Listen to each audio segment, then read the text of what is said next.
नमस्कार, मैं Dhananjay Kumar, the public India में आपका स्वागत है। अखिलेश यादव जी ने जो स्टैंड लिया है और जो नया उनका बयान है, वो राजनीतिक जो है तूफान ला सकता है। उन्होंने कहा है कि आरक्षण के मसले पर जो उच्च जाति के लोग हैं, वो गड़बड़ी कर रहे हैं और उन्होंने ये भी कहा कि हम ये अफ़सोस के साथ कह रहे हैं और ये कहते समय उनका वीडियो तो हालाँकि हमने छोटा देखा है, लेकिन जो कांग्रेस के नेता ने भी कहा और जो लंबे समय से बात चली आ रही है कि 69,000 शिक्षकों की जो बहाली हुई है, उसमें 15,000 पद 15,000 से कुछ बल्कि कुछ ज़्यादा ही है। 15,000 पद जो आरक्षित कोटे की थी, वो आरक्षित पद जो है वो अनरिजर्व कैटेगरी अनारक्षित जो अभ्यर्थी है उनके द्वारा भर दिए गए और ये बेईमानी है, ये बड़ी बेईमानी है। और दुर्भाग्य की बात ये है कि जो अखिलेश यादव जो कह रहे हैं उसमें सच्चाई इसलिए नज़र आती है कि जो लगातार जब से आदित्यनाथ जी की सरकार आई है उत्तर प्रदेश में, लगातार दलितों के साथ, पिछड़ों के साथ जिस तरह की हिंसा हो रही है, मारपीट हो रही है, बुलडोजर चल रहे हैं, वो तमाम बताता है कि ये जो आदित्यनाथ जी की सरकार है, वो सवर्णों की सरकार है, सवर्णवादी सरकार है। हालांकि ब्राह्मण भी आरोप लगाते हैं कि ये बेसिकली ठाकुरों की सरकार है, राजपूतों की सरकार है।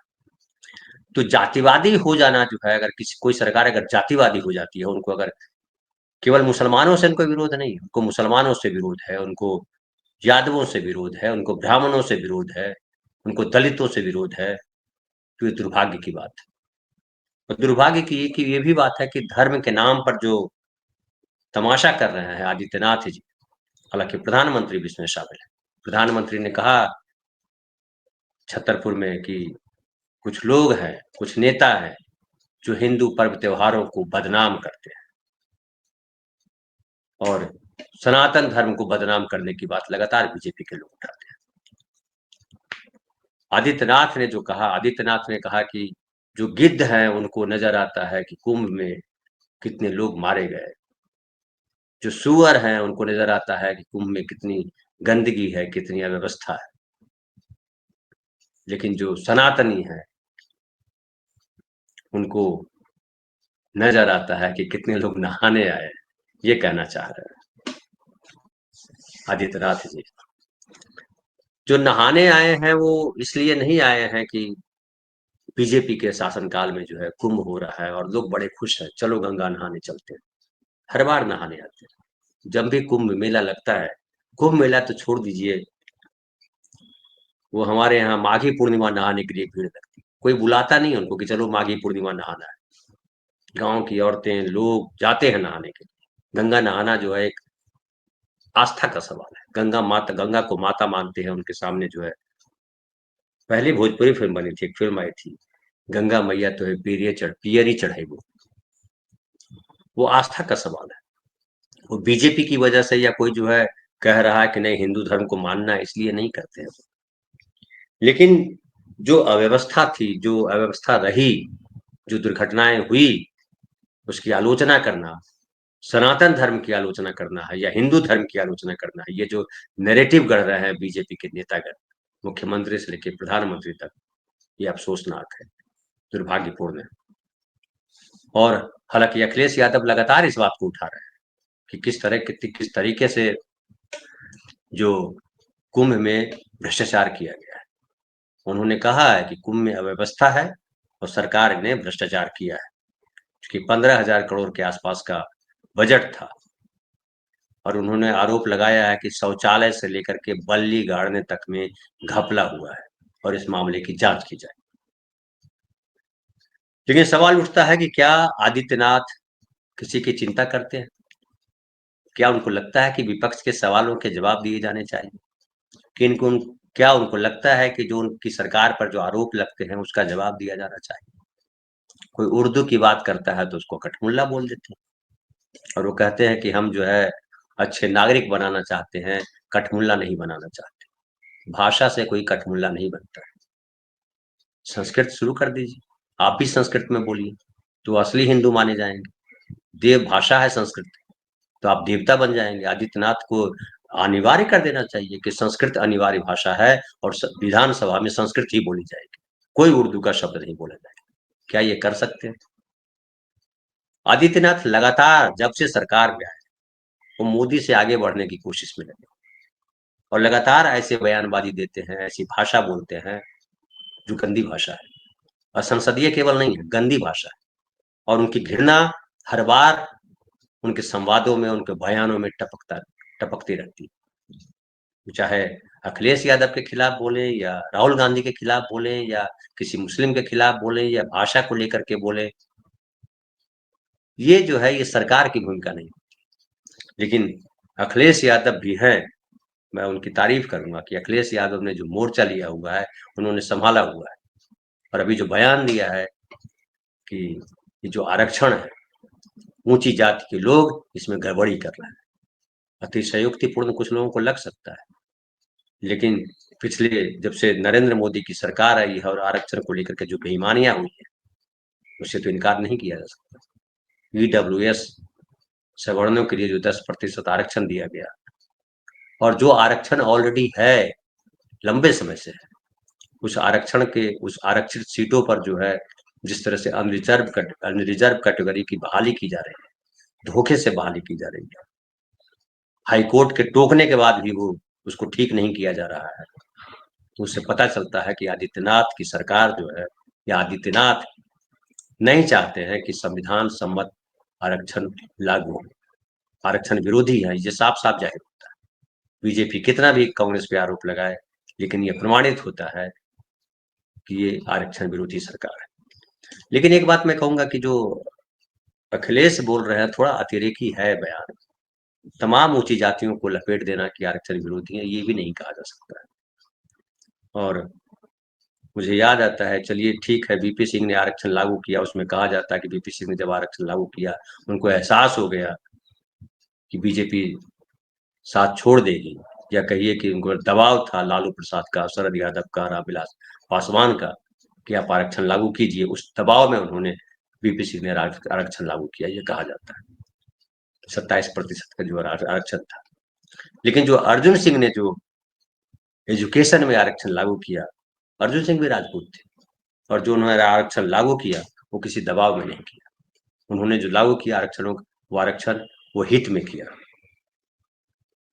जो पिछड़े समाज के लोग हैं, जो दलित समाज के लोग हैं, उन तमाम लोगों के हित में उन्होंने आरक्षण लागू किया। और ये भी बताया जाता है कि जितनी सीटें थी अनरिजर्व कैटेगरी की, वो सीटें बची रहे, उनकी सीटों में कमी ना आए, इसके लिए उन्होंने जो है हर जगह सीटें बढ़ाई, प्रोफेसर बढ़ाए, कमरे बढ़ाए। ये अर्जुन सिंह ने किया। अर्जुन सिंह उच्च जाति के थे, लेकिन उन्होंने जो है सबके लिए काम किया। नेता वही होता है जो सबके लिए काम करे। वो किसी समाज, किसी जाति विशेष का नेता नहीं होता है। नेता प्रदेश का होता है, मुख्यमंत्री प्रदेश का होता है, प्रधानमंत्री देश का होता है। लेकिन पिछले कुछ वर्षों से, एक दशक से ज्यादा हो गया, जब से नरेंद्र मोदी का उदय हुआ है देश में, तब से जो है नेता जो है वो पार्टी विशेष का हो गया है, नेता जो है वो जाति विशेष का हो गया है।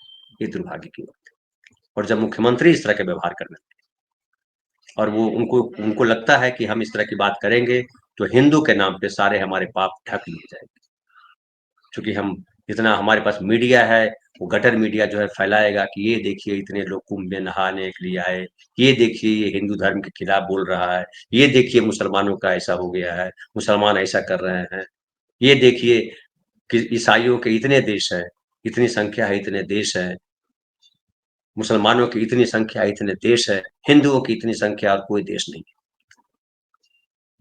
और उसको जिस तरह से प्रचारित कर रहा है, इससे घृणा फैलती है, नफरत फैलती है।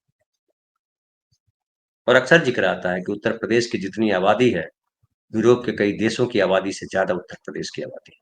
बिहार की जो आबादी है, पश्चिम बंगाल की आबादी है, महाराष्ट्र की आबादी है। तो क्या हिंदू राष्ट्र बनाने के लिए देश के 25 टुकड़े कर देंगे आप, कि 25 देश हो जाए आपके? ये करना चाहते हैं आप? और जिस तरह से हिंदूवाद को जो है, हिंदू धर्म को धर्म से हटा करके जो है राजनीतिक सत्ता से जोड़ दिया गया है, क्योंकि उनको पता है कि इससे वोट मिलता है। जितना हिंदू हिंदू करेंगे उतना वोट मिलेगा। संविधान की शपथ लेते हैं लेकिन संविधान की बात न करें। और हिंदू जब आप बात करते हैं तो हिंदू का मतलब क्या होता है? सिर्फ ब्राह्मण होता है कि सब सवर्ण होते हैं? अखिलेश यादव को क्यों ये सब कहना पड़ता है? मायावती या कांशीराम को ऐसा क्यों कहना पड़ता है? ये समझने की बात है और ये सोचना पड़ेगा। और समाज में अगर ये जहर अगर जातियों का घुला, हालांकि बीजेपी आरोप लगाती है कांग्रेस पे या और जो क्षेत्रीय दल है उन पर कि जातिवादी, लेकिन सही मायने में कहिए तो जातिवादी बीजेपी जातीय समीकरण के नाम पर जो जोड़ती है, लेकिन जो व्यवहार में करती है उससे साफ पता लगता है। वो 69,000 शिक्षकों की बहाली में जो घपला हुआ है वो पता लगता है कि जातिवादी लोग हैं। आप जो जो तय सीट है वो क्यों नहीं दे रहे हैं? हाईकोर्ट के कहने के बाद भी नहीं दे रहे हैं। इससे पता लगता है कि आदित्यनाथ जो है हिंदू धर्म के नाम पर जातिवाद फैला रहे हैं। और जो अखिलेश ने कहा है कि हमें ये बोलते हुए अच्छा नहीं लग रहा है, वो इसीलिए कहा है। उन्होंने विधानसभा का जो नेता पद है वो माता प्रसाद पांडे जी को दिया है। अखिलेश यादव लगातार कोशिश कर रहे हैं कि उनकी पार्टी में तमाम लोगों को स्पेस मिले। और जो उनके पिताजी पर मुल्ला मुलायम का आरोप लगता है, जो संख्या में कम है, क्या उनकी रक्षा करना जो है उनकी तरफ हो जाना है? संख्या में अगर आप ज्यादा है तो क्या आप उनको मार देंगे, उनको मुख्य धारा से हटा देंगे? जिस तरह की रणनीति चल रही है, जिस तरह का बुलडोजर चल रहा है, और लोग बिहार का जिक्र कर रहे हैं। बिहार में भी हाल में जो है वहाँ जमुई में एक गांव है बलियाडीह, वहाँ पे खुशबू खुशबू पांडे शायद नाम है, हाँ खुशबू पांडे ही नाम है। वो जो है कुछ लोगों के साथ हिंदू धर्म के नाम पे उसने एक मोर्चा बनाया हुआ और लोग गए संडे के दिन हनुमान चालीसा का पाठ करने के लिए, और लौटते वक्त जो है मस्जिद के पास जाकर के उन्होंने जो है नारेबाजी की, गंदे उकसाने वाले नारे लगाए। नतीजा हुआ कि दोनों तरफ से पत्थरबाजी हुई। और बिहार में कहा जा रहा है कि बिहार में जो ये कोशिश हो रही है वो दंगा फैलाने की कोशिश हो रही है, क्योंकि बीजेपी को पता है कि दंगा फैलाएंगे तभी हमारे साथ सारे जो पाप जो जातिवादी पाप है वो धुलेंगे। सबको पता है कि बीजेपी जो है वो ब्राह्मणवादी सत्ता चलाती है, ब्राह्मणवादी तरीके से काम करती है। मुखिया भले मुख्यमंत्री भले बना दे डॉक्टर यादव को, मोहन यादव को, लेकिन जो नीतियां लागू होगी वही लागू होगी जो आरएसएस चाहता है। तो बिहार में जो है नीतीश कुमार ने तो उसको रोक दिया, दंगा नहीं होने दिया। लोगों ने कहा कि अगर वो उत्तर प्रदेश में ये घटना होती तो मुसलमानों को पकड़ा जाता और उनके घर तोड़े जाते, बुलडोजर चलाया जाता। इस तरह की इस तरह के काम जो है, क्या उसको जस्टिफाई किया जा सकता है? रोज अभी एक घटना आई है जहाँ पे एक लड़की अपनी बहन के साथ गई हुई थी ब्यूटी पार्लर, उसकी शादी थी, उसको दबंगों ने घेर लिया, सवर्णों ने घेर लिया और उसको जो है उसको पीटा, उसके चेहरे पे कीचड़ लगा दिया, उसके पिता को भी मारा। ऐसी घटनाएं लगातार उत्तर प्रदेश से आ रही है और पुलिस जो है चुपचाप तमाशा देखती है, केस दर्ज कर लेती है, और या केस कई बार तो दर्ज भी नहीं होता है केस। और ऐसी तमाम घटनाएं आ रही है, एक नहीं अनंत घटनाएं आ रही हैं, जो दिखाता है कि जो आदित्यनाथ की जो सरकार है वो जातिवादी फैसले ले रही है। और असंतोष जो है घातक होता है। कांग्रेस समावेशी राजनीति की बात करती है, सबको साथ लेकर के चलने की बात करती है। और बीजेपी जानती है कि इस तरह की चीजें जब बढ़ेंगी तो उनका फायदा होगा, क्योंकि फिर वो हिंदू का लेबल लगाएंगे। जैसे आरक्षण, जब 27% आरक्षण जब दिया गया और देश में एक आंदोलन उठा जहां पे लोग आग लगाने लगे लोग अपने देह को कि ये बहुत गलत हो रहा है, और उस समय बीजेपी ने कहा कि आडवाणी जी ने कहा कि हम जो है देश को एक करने जा रहे हैं, हिंदुओं को एक करने जा रहे हैं। लेकिन क्या हिंदू एक हुए? हिंदुओं को एक करने का मतलब क्या है कि आप जो है जो दलित हैं, जो पिछड़े हैं, उनको आप जूतों से रौंदेंगे? आप मंत्री बना देते हैं किसी को, या किसी को विधायक बना दिया या सीटें दे दी, उससे क्या सामाजिक न्याय हो गया? सामाजिक न्याय अगर करना होगा तो संविधान के साथ खड़ा होना होगा। संविधान के साथ कहीं खड़े दिखाई पड़ते हैं आदित्यनाथ? ये चिंता की बात है। और अखिलेश यादव ने जो कहा है फिर उसको जस्टिफाई करना पड़ेगा। कांग्रेस पार्टी जो लगातार कह रही है कि सामाजिक न्याय करना होगा, सामाजिक न्याय करना होगा, और अगर ये भेद बढ़ा और ये जातीय संघर्ष में बदला तो आने वाले समय के लिए अच्छी सूचना नहीं है।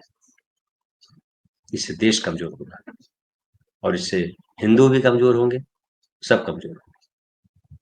तो अगर देश को मजबूत बनाए रखना है तो न्याय करना होगा, और वो न्याय सामाजिक न्याय ही होगा। वो राहुल गांधी जो कह रहे हैं, जो कांग्रेस पार्टी जिस रास्ते चलना चाह रही है, वही रास्ता है।